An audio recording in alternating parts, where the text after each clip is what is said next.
Shalom, querido, shalom. Vamos a mais um dia, né? Recebendo armas e ferramentas, porque eu creio que você tem entendido que nós estamos numa guerra, né? Queridos, eu não sei vocês, mas eu tenho ouvido tanta coisa, sabe? E a intenção desses vídeos é orar, todos nós estamos orando, né? Mas a intenção é nos equipar para ter armas, para mudarmos o quadro. Né? Porque eu tenho escutado irmãos falando assim, eu não vou votar nem nenhum nem no outro. E nós precisamos saber nos posicionar diante dessas falas, né? Eu tenho escutado pessoas falando que vai votar nem nenhum, cristãos, que não vai votar nem nenhum nem no outro, que os dois são corruptos, que um é idólatra e o outro é feiticeiro, que é tudo igual. E no fundo, né, a gente sabe que existe nisso tudo um fundo de verdade. Porém, a gente precisa entender qual é a nossa postura e o que Deus está fazendo por trás disso tudo, né? Então vamos lá, hoje a gente vai falar um pouquinho sobre Moisés. Queridos, Moisés era um hebreu, né? Ele fazia parte do povo. Mas, no entanto, ele não foi criado na cultura dele, ele não foi criado no entendimento dele, ele foi criado numa corte egípcia com todo o nível de feitiçaria. Tanto que quando a gente olha como que Deus apareceu para Moisés, Deus apareceu no meio de uma sarça, falando no meio do fogo de um mato que não queimava. E por que isso aconteceu, queridos? Porque Moisés, ele tinha visto tanto feitiçaria, tantas manifestações espirituais, que talvez se Deus aparecesse com ele só falando, ele não seria algo muito pequeno, né? Ele não veria isso como um Deus grande. Deus tinha que fazer algo grandioso para Moisés entender que o mundo espiritual se move. E se move tanto do lado maligno como se move do lado do Senhor. Moisés não era o homem mais preparado, né? Moisés era pesado de língua. Vocês sabiam que a gente fala que ele era gago, né? E é usado, e eu não descarto essa possibilidade. Mas quando a gente vai para a Bíblia, o pesado de língua diz que é uma fala dura. É uma fala constrangedora. Então, olha só, talvez Moisés fosse um Bolsonaro no falar, né? Grosso, arrogante, não sei. Mas ele tinha os lábios pesados, né? Então, quer dizer que ele era bem difícil na comunicação. E Moisés não tinha o padrão hebreu, não tinha toda a base, não tinha todo o conhecimento. No entanto, Moisés foi um homem que foi escolhido, né? O povo clamava. E eu olho para isso hoje, eu vejo muito a nossa verdade, né? Um povo clamando, um povo buscando por resposta. E daí, queridos, qual é o nosso quadro hoje? O nosso quadro são só esses dois homens, não tem outro. Talvez poderia ter alguém melhor, né? Poderia ter aí um grande apóstolo, um grande pastor, um grande missionário. Porém, quem se posicionou para estar neste lugar foi esses dois homens. Né? Não teve um outro posicionado. Porque quem que Deus vai usar, queridos? Deus vai usar o vaso que está à disposição para ser usado.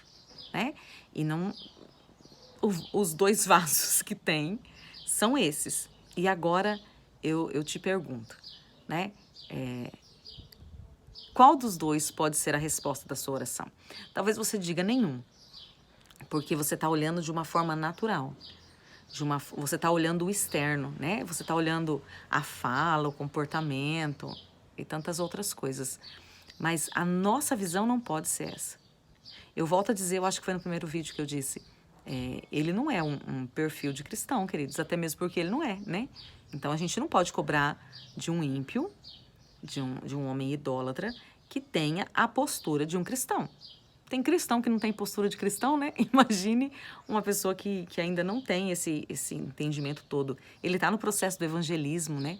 De ser evangelizado, uma mulher que está pagando o preço, que tem se posicionado, pastores, e ele está nesse processo. E eu creio na conversão dele. Porém, queridos, eu olho para ele, né? E eu vejo a mão de Deus conduzindo ele para que o povo do Senhor não entre em aprisionamento. Queridos, a minha oração nesses dias é que nós não venhamos precisar de um grande nível de perseguição, que nós não venhamos precisar de igrejas com as portas fechadas, que você, queridos, não venha precisar ser obrigado a fazer casamento homoafetivo, que você não seja obrigado a apoiar o aborto, que você não seja obrigado a muitas coisas, que os seus filhos, né, e no caso, minha neta, né, os meus filhos já passaram disso, mas que os seus filhos não sejam obrigados a usar um só banheiro com homem e mulher tudo junto, porque nós não nos posicionamos. O Senhor está enviando um libertador, ainda que ele não tenha o perfil que nós gostaríamos que ele tivesse. Todos nós gostaríamos como cristãos, né? Todos nós gostaríamos de ter o perfil de um cristão lá dentro. Mas talvez, queridos, um cristão não teria esse mesmo peso por causa do chamamento. Não por causa do caráter, não por causa da vida com Deus, mas por causa do chamamento. Então, cada um no seu quadrado, né? Esses homens, eles foram chamados para o cunho político. E é visível, né? É visível isso. Tanto um quanto o outro. Mas eu quero dizer o seguinte. Hoje, quem é que pode ser uma porta aberta? E quem é que pode ser aquele que fechar as portas? As respostas estão aí, né? Que você seja uma voz. Queridos, nós estamos aí, né? Faltam poucos dias. Seja uma voz. Eu sempre falo na minha caminhada, né? Que tem pessoas que não vão me ouvir, vão ouvir você. Então, seja uma voz. Seja uma voz posicionada. Seja uma voz de conexão. Seja um canal. Não se cale. Ah, não vou votar em ninguém. Não se cale. Nós não podemos nos omitir.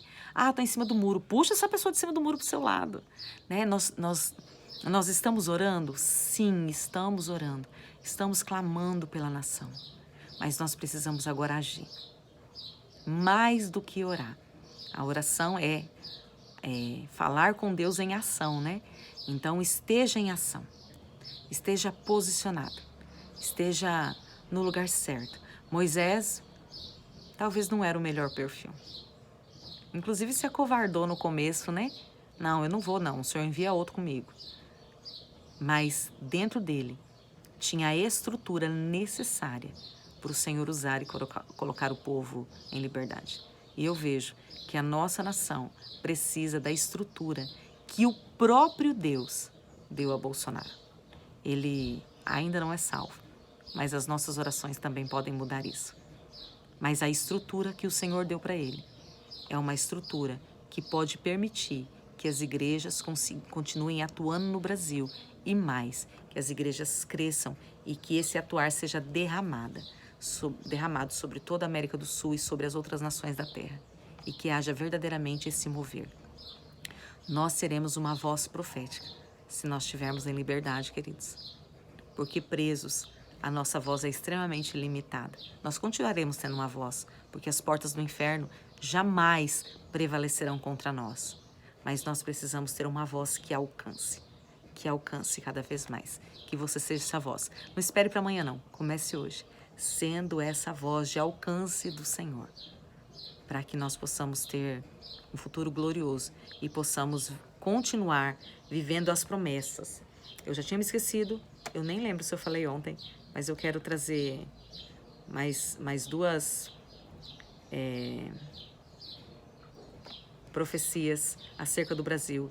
Em 1936, Smith Wigglesworth, eu acho que é isso, se não for, perdão aí, em Sydney, na Austrália, profetizou o seguinte, que ele tinha apenas gotas de um mover de milagres, que o grande derramamento seria no Brasil para a vinda do Senhor. Ele diz em 1936, esse homem foi um grande evangelista. Através da vida dele, muitos, inclusive, foram ressuscitados. E ele declarou que o que tinha sobre ele era apenas gotas de milagres, porque do Brasil sairia esse grande avivamento. Queridos, nós somos esse povo, essa geração. Em 1970, Kenneth Hagin, um outro grande avivalista, profetizou que como o futebol do Brasil encantou o mundo e as nações seriam abaladas pelo grande despertar que o Senhor estava levando ao Brasil. Então, é o tempo É o tempo de nos levantarmos e falarmos, Senhor, essas profecias se cumprirão na nossa geração. Seja posicionado, seja uma voz do Pai nessa geração. Shalom, shalom, que o Senhor te abençoe. Te abençoe. Amanhã nós voltamos com mais um vídeo em nome de Jesus.